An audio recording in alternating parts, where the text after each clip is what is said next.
Praise the Lord. శ్రీమతి Charles Cowman గారి రచనల నుండి ఎడారిలో సెలయేర్లు అను గ్రంథము నుండి అనుదిన ధ్యానములు. యెహోవాకు క్రొత్త కీర్తన పాడుడి. కీర్తన గ్రంథము 149 అధ్యాయము 1వ వచనము. ఆహ్లాదకరమైన వసంత ఋతువు మధ్యలో ఆనందకరమైన ఈస్టర్ సంగీతాలని మనం వింటుంటాం. ఆ సంగీత సునాదాలన్నీ గాఢాంధకారపు రాత్రి వేళలోంచి పుట్టుకొచ్చినవి. అవన్నీ కూడా పరమ సంగీత సార్వభౌముడు నేర్పించినవి. ఆయనను అమితంగా ప్రేమించే విరిగి నలిగిన హృదయాలలోంచి దొర్లుకొచ్చినవే అవన్నీ. ఆ ప్రధాన సంగీత స్వరాల సమ్మేళనంతోనే ప్రధాన సంగీత స్వరాలు శ్రవణానందం చేస్తాయని నీకు తెలుసా? హృదయ తీగలు బాధకరమైన శిలువకు గట్టిగా బిగించబడినప్పుడు, శ్రమానుభవాలు వాటిని వేదనతో మీటినప్పుడు మానవ వీణియలు శ్రావ్యమైన సంగీత సునాదాలను పలికిస్తాయి. జలజలరాలే అశ్రుధారలు ఆ సంగీత సునాదాల శ్రావ్యతకు మరింత మాధుర్యాన్ని జత చేస్తాయి. పెదవుల్లోంచి పెళ్ళుబీకి వచ్చే ప్రార్థనా పలుకులు ఆ సంగీత సరాగాల మధురిమలను మరింతగా ప్రతిధ్వనింపచేస్తాయి. నా శ్రమలను దుఃఖాలను సుమధుర సంగీత సరాగాలుగా మార్చి ప్రపంచానికి వినిపించేలా చెయ్యి ప్రభు.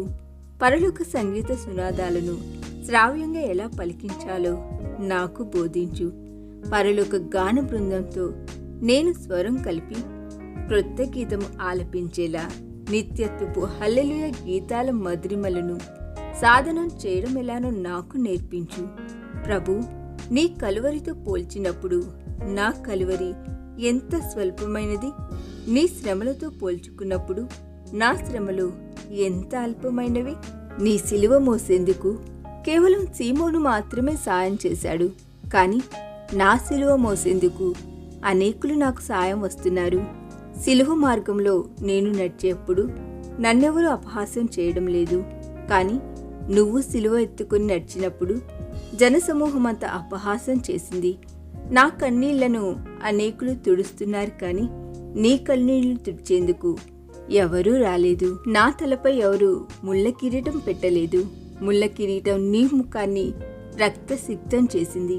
నా చేతులలో కాళ్లలో చీలల గాయాలు లేవు, కానీ చీలలు నిన్ను సిలువకు బంధించాయి. నా మార్గం సరళం చేసేందుకు దూతలున్నారు. నీ సిలువ శ్రమలో దూతలు మౌనం దాల్చారు. నీ శ్రమలతో పోల్చుకోవడానికి నాకెంత ధైర్యం. విసర్జించబడ్డావు, వ్యసనాక్రాంతుడు అయ్యావు, నలిగిపోయావు, విరిగిపోయావు, రక్తం కార్చావు, నిస్సహాయుడుగా పాపాలు భరిస్తూ తల వాల్చావు. ప్రభు, నేను అనుభవించేవి అసలు శ్రమలే కాదు. నీ బాధల ముందు నేను పడే బాధలు బాధలే కాదు. నా కోసం ప్రాణాన్నే బలియాగంగా అర్పించిన ప్రభు, తల వంచి కృతజ్ఞత చెల్లిస్తున్న నీళ్లు నిండిన కళ్ళతో. ఈ దిన ధ్యానము మనందరి ఆత్మీయ జీవితములకు ఆశీర్వాదకరముగా ఉండురేగాక. ఆమేన్.